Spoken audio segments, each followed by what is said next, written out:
Mä tuun tosiaan Punaisen Ristin nuorten turvataloilla, jossa toimin nuorten vapaaehtoistoiminnan kehittäjänä ja on tosi ilo ja kunnia päästä tuomaan meidän nuorten ääniä tähän päivään. Ja oikeastaan voisi sanoa, että aika samanlaisia asioita on nuoret nostaneet esille, mitä Julia tässä äsken toi. No, mutta aloitetaan vaikka ihan siitä, että siis nuoret haluaa vaikuttaa ja tulla kuulluiksi. Tässä on meidän yksi Digiraadin osallistujan sitaatti aiheesta. Näen myös, että tulevaisuuteen mahtuu paljon mielenkiintoisia haasteita ja että haluan olla miettimässä ja tekemässä meidän tulevaisuuden uutta suuntaa. No, kun nuoret haluaa osallistua ja vaikuttaa, niin on todella tärkeää, että me aikuiset ja nuoria kohtaavat ihmiset, että me luodaan aktiivisesti niitä erilaisia paikkoja, joissa tämä on mahdollista. Se nuorten kuuleminen ja kuunteleminen on tärkeää, koska se tukee sitä nuoren hyvinvointia ja kasvua myös sit osaksi yhteisöä ja yhteiskuntaa. Me ollaan nuorten turvataloilla oltu vuodesta 2020 kehittämässä nuorille suunnattua tällaista digiraatipalvelua, jossa nuoret pääsee mahdollisimman matalalla kynnyksellä osallistumaan ja vaikuttamaan. Ja tänään mä oon siis kertomassa teille, että mitä nuo nuoret tuolla meidän järjestämissä digiraadeissa on toivoneet, eli mitä meidän pitäisi ottaa huomioon, kun me kohdataan nuoria, suunnitellaan heille palveluita tai tehdään nuorten elämää koskevia päätöksiä. Nämä mun kertomat asiat löytyy myös Punaisen Ristin nuorten turvatalojen julkaisemasta pamfletista, joka sisältää kootusti nuorten digiraadeissa esille tulleet viestejä vuosilta 2020-2023. Ja toi meidän pamfletti koostuu 5 ison teeman ympärille. Ne on nuorille suunnatut palvelut, yksinäisyys, syrjintä, itsenäistyminen ja vaikuttaminen. Ja näistä teemoista meillä on sitten 26 nuorten toivetta, jotka meidän olisi syytä kuulla. Osa noista nuorten toiveista on tosi isoja. Ne on sellaisia, jotka meidän pitäisi kuulla siellä valtakunnan tasolla, mutta niin kuin tuossa Juliakin äsken hyvin sanoi omassa puheenvuorossaan, että kyllä se kohtaaminen ja ne turvalliset aikuiset on tärkeitä. Eli monet nuorten toiveet on aika pieniä ja arkisia, mutta niiden merkitys on aivan valtava sille nuoren elämälle. Ja tämän puheenvuoron lopuksi saatte tuonne chattiin tuon pamflettiin linkin, niin pääsette sitä katsomaan. Ihan lyhyesti kerron, että mikä on tämä digiraati, josta puhun. Eli tämä on tällainen kehitteillä oleva palvelu, jota meillä on kehittämässä ollut All Youth-tutkimushanke, osallisuuden osaamiskeskus, jonka osana myös nuorten turvatalot on SOS-lapsikylät, oikeusministeriö ja oikeusrekisterikeskus, ja digiraati on siis osa oikeusministeriön demokratiapalveluita. Tarkoituksena on tarjota alle 29-vuotiaille nuorille mahdollisuus saada äänensä kuuluviin ja osallistua ja vaikuttaa. Digiraatikeskustelut on suljettuja keskusteluja ennalta määritellyistä aiheista. Ne on anonyymejä, ohjattuja ja niissä noudatetaan turvallisemman tilan periaatteita. Noiden keskustelujen kesto voi vaihdella 1 päivästä useaseen viikkoon, mutta nämä meidän turvatalojen keskustelut on pääsääntöisesti ollut 1-3 viikon mittaisia. Mikään massatapahtuma toi digiraati ei ole, vaan me ollaan haluttu pitää kiinni siitä, että ne nuoret kokisivat, että ne on mahdollisimman turvallisia, niin siellä on semmoinen 10 ja 15 nuoren välillä yleensä sit ollut osallistujia. Ja digiraadeista kirjoitetaan keskustelun päätteeksi tämmöinen loppulausuma, joka sitten on se, mitä me voidaan käyttää vaikuttamistyön tukena. Ja kaikkien digiraatien loppulausumat on julkisia ja ne löytyy tuolta digiraati.fi-sivustolta. No, me ollaan turvataloille järjestetty näitä keskusteluja sellaisista aiheista, jotka kiinnostaa nuoria tai joista nuoret haluaisi tulla kuulluiksi. Ja meidän kohderyhmänä on ollut erityisesti ne nuoret, joille vaikuttaminen ja osallisuus ei välttämättä vielä ollut tuttuja asioita. Digiraadeissa on mahdollista kertoa omista kokemuksista, mutta erityisesti tarkoituksena on keskustella siitä, että mitä nuoret haluaisivat ehkä parantaa. Meillä on myös nuoret aktiivisesti mukana valmistelemassa, viestimässä ja ohjaamassa näitä meidän keskusteluja, eli meillä on tosi aktiivista kansalaistoimintaa nuorille myös näiden digiraatien parissa. Mutta sitten voidaan mennä tarkemmin vähän katsomaan, että mistä ne nuoret on meille kertoneet. Mun kokemuksen mukaan digiraadeissa keskustellaan yksinäisyydestä tosi monen monen aiheen yhteydessä. Puhuttiin me sitten koronasta, mielenterveysongelmista, itsenäistymisestä, niin yksinäisyys on se, mistä me usein keskustellaan. Ja nuorilta, kun me kysytään, että mistä he haluaisivat keskustella, niin tämä yksinäisyys nousee aina yhtenä asiana esille.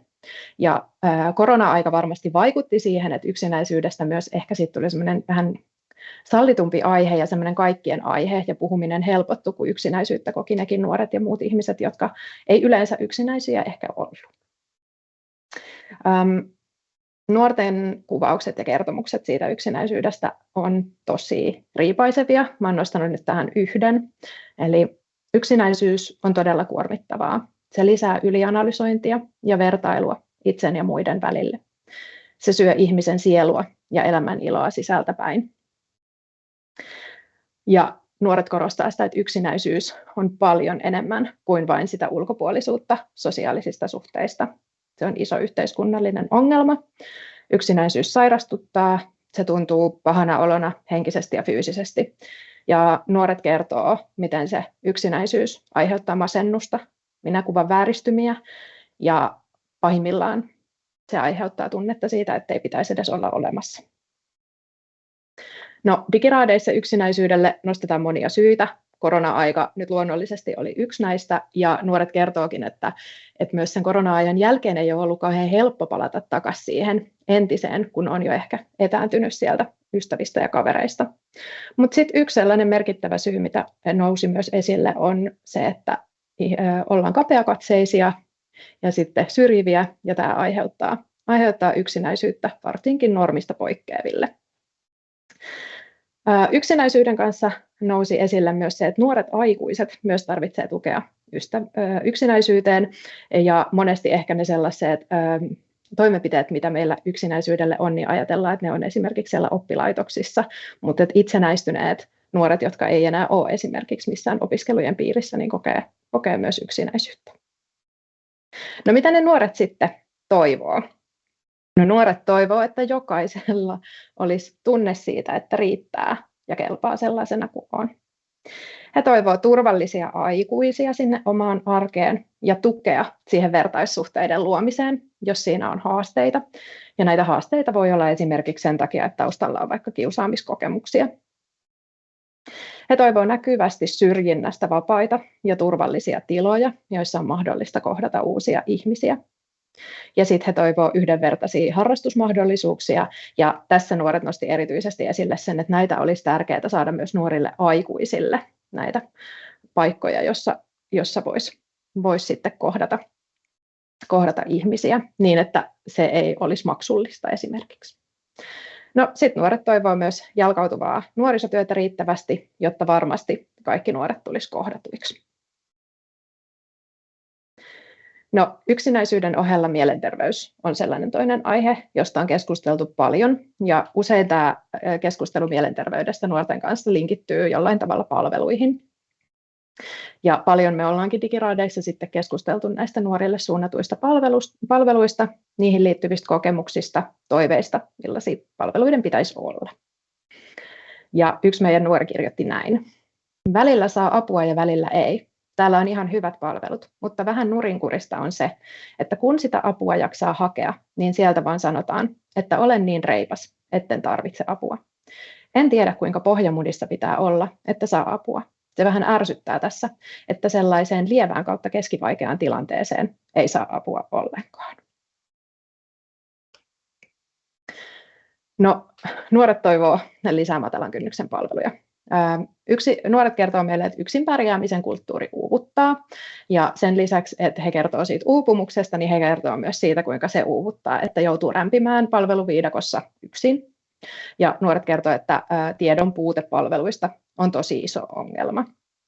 Ja lisäksi, kuten tässä aiemmassa sitaatissakin, niin nuoret kuvaa sitä, että uupuneena ei jaksa eikä pysty hakemaan apua. Ja silloin sitten, kun kykenee ja pystyy, niin ei välttämättä sitten saakaan niitä palveluita. No, sitten noissa meidän keskusteluissa on käynyt myös esille, että nuoret on todella solidaarisia. Me puhutaan paljon näistä pitkistä jonoista palveluihin, ja nuoret kyllä tämän keskustelun kuulee, ja he tietää, että kun niitä jonoja on, niin silloin he herkästi myös ajattelee, että monella ne ongelmat saattaa olla isompia kuin itsellä, ja silloin voi olla, että sitä apua ei haeta, eikä sinne palveluihin hakeuduta, vaikka siihen olisi oikeus, kun ajatellaan, että jossain on se ihminen, joka vielä minuakin enemmän sitä apua tarvitsee. No, nuoret toivoo niitä matalan kynnyksen palveluja, että niitä olisi enemmän, mutta myös se, että nuorilla olisi tietoa niistä. Toivotaan myös kaikkia erilaisia palveluja, ihan sitä fyysistä kohtaamista kasvokkain, mutta myös erilaisia chatteja ja verkossa tapahtuvaa palvelua.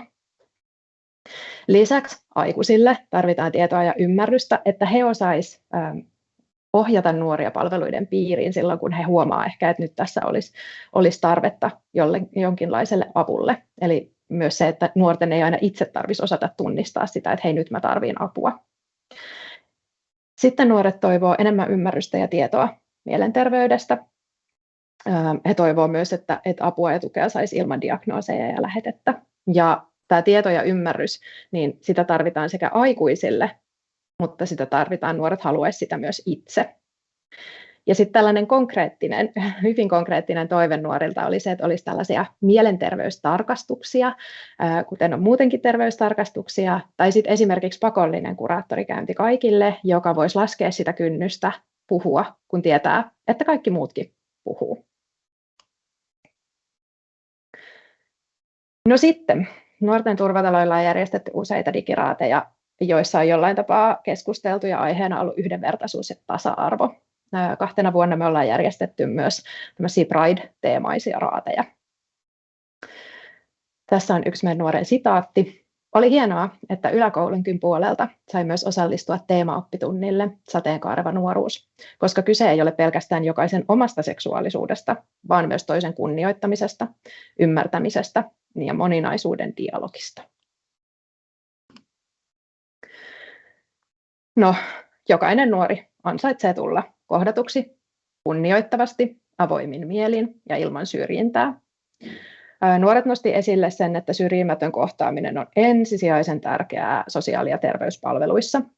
Ja varsinkin sukupuoli- ja seksuaalivähemmistöihin kuuluvat nuoret kertoi, että kun se kohtaaminen siellä palveluissa on tosi usein herkässä vaiheessa ja jotenkin herkän aiheen äärellä, niin on tosi tärkeää, että se kohtaaminen on kunnioittavaa ja sensitiivistä. Ja silloin, jos tulee nuorelle se tunne, että kyseenalaistetaan tai ei jotenkin ymmärretä, mistä se nuori puhuu, niin nuori helposti jättää asioita kertomatta. Yksi meidän nuorista mun mielestä sanoi kauhean ihanasti tuolla keskustelussa, että kukaan ei synny syrjiväksi. Ja digiraadeissa aika paljon nousi semmoisia surullisia kertomuksia siitä, miten aikuiset kohtaa nuoria syrjivästi tai jotenkin puhuu epäasiallisesti esimerkiksi erilaisista vähemmistöistä. Ja näitä oli oppilaitoksissa ja harrastuksissa, mistä nuoret näitä kertoo. Ja sen takia nuoret pitääkin kouluja tosi merkittävässä asemassa syrjinnän vastaisessa työssä. Ja nuoret on kertonut just esimerkiksi tällaisia hyviä kokemuksia siitä, että on ollut vaikka kokemusasiantuntijavierailuja tai yhteisiä työpajoja. Mutta nuoret toivoo, että näihin osallistuisi heidän kanssaan myös aikuiset, jolloin siitä tulisi sellaista yhteistä todellisuutta. No, mitä nuoret toivoo? Nuoret toivoo osaamista, rohkeutta ja kykyä puuttua syrjintään, häirintään ja rasismiin.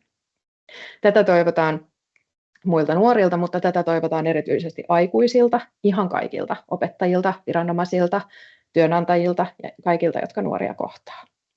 Sitten toivotaan konkreettisia työkaluja sille puuttumiselle. Nähdään, että tätä tarvii ne aikuiset, joilta sitä puuttumista erityisesti vaaditaan, mutta nuoret haluavat tätä myös itselleen. Ja sitten sellainen konkreettinen asia, mitä nousi, oli tämä sateenkaarisanaston tunteminen ja laadukas seksuaalikasvatus, joissa uskotaan, että voisi olla vastapaino tälle syrjinnälle. No sitten tämän päivän teemaan erityisesti sopivasti on keskusteltu itsenäistymisestä ja niin kuin Juliakin tuossa aiemmin sanoi, niin aika isoja päätöksiä nuoret joutuu tekemään ja tästä nuoret kertoo, että he joutuu tekemään ihan valtavan isoja päätöksiä hyvin varhain, mutta he myös kokee, että heillä ei ole siihen riittävää tukea ja tietoa. Lisäksi he kokee esimerkiksi, että saattaa olla aivan kohtuuttomia paineita löytää työpaikka, opiskelupaikka ja se joku oma paikka tässä maailmassa, mutta kukaan ei ole oikein apuna ja tukena. Ja esimerkiksi korostui se, että ihan sellaisia arjen perustaitoja, kuten vaikka omaa budjetointia tai arkirutiineja, niin he haluaisivat oppia näitä taitoja, mutta siihen ei oikeastaan saa mistään opetusta tai tukea. Sitten esille nousi myös se, että kaikki ei voi esimerkiksi luottaa siihen perheen ja lähiyhteisön tukeen. Erityisesti tämä korostuu vähemmistöihin kuuluvien nuorten kohdalla, ja esimerkiksi sukupuoli- ja seksuaalivähemmistöihin kuuluvat nuoret voi joutua itsenäistymään aika aikaisin, ja sitten voi olla, että heillä ei myöskään ole sitä tukea samalla tavalla, kun me ajatellaan ehkä, että perhe siellä nuorta tukee.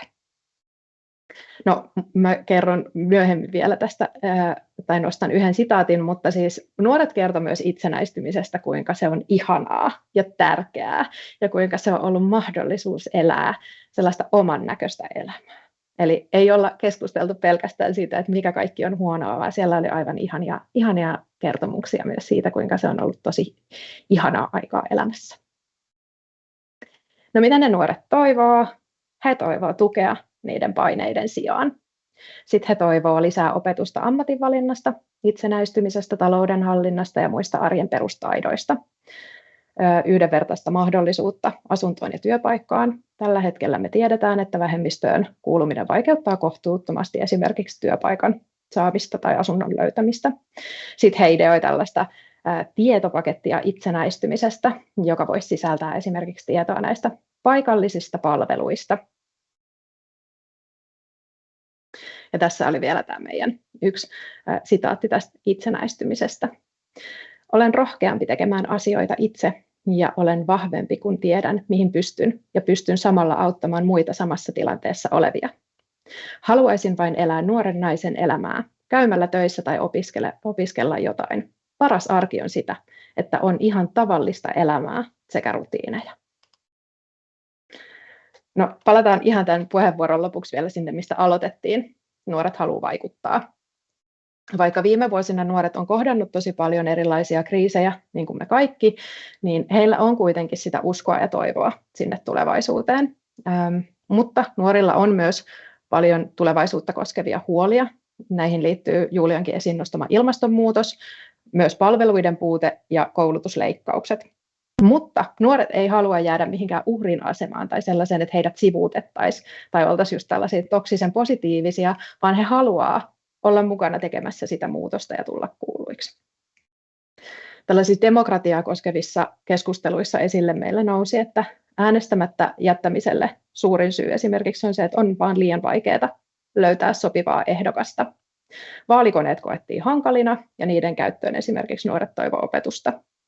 Ja myös se, että nuoria ehdokkaita koettiin olevan liian vähän, niin se vaikutti siihen, että sitä omaa ehdokasta ei löydy. Lisäksi osallisuuden esteinä on muun muassa puutteelliset demokratiataidot ja sitten perheen ja kavereiden malli. Lisäksi nuoret oli pettyneitä päättäjien riittämättömiin ilmastotoimiin ja se vähensi myös sitten sitä äänestysinnokkuutta. No, nuoret kertoo myös, että verkko on luonteva tapa vaikuttaa ja esimerkiksi kuntalais- ja kansalaisaloitteet ja vaikka nämä digiraadit koettiin niin kuin hyviksi välineiksi, mutta nuoret nosti kuitenkin esille, että kaikilla ei ole yhtäläisiä mahdollisuuksia osallistua verkossakaan ja esimerkiksi kansalaisaloitteen voi kirjoittaa vain täysi-ikäinen pankkitunnuksilla. Ja myöskään kaikilla, esimerkiksi siellä ihan heikommassa asemassa olevilla, ei välttämättä ole niitä välineitä, joilla osallistua. No, nuoret toivoo tietoa ja taitoa käsitellä näitä erilaisia kriisejä. Tässä erityisesti olennaista on medialukutaito. Sitten he toivoo, että demokratiaopetusta parannetaan. He toivoo, että tämä toisi varmuutta siihen, että he osaa ja pystyy valitsemaan sopivan ehdokkaan. Ja ihan viimeisenä niin on päättäjien vastuulla tarjota nuorille yhtäläisiä mahdollisuuksia vaikuttaa ja näin myös valaa uskoa sit siihen tulevaisuuteen. Ja mä päätän tämän mun puheenvuoron tällaisen nuoren sitaattiin. Rohkeasti vaan ääni kuuluville, sillä me nuoret teemme tulevaisuuden ja meissä on voimaa. Vaikka se jännittää, kun tuo itsensä samalla esille, niin rohkeasti vaan. Kiitos.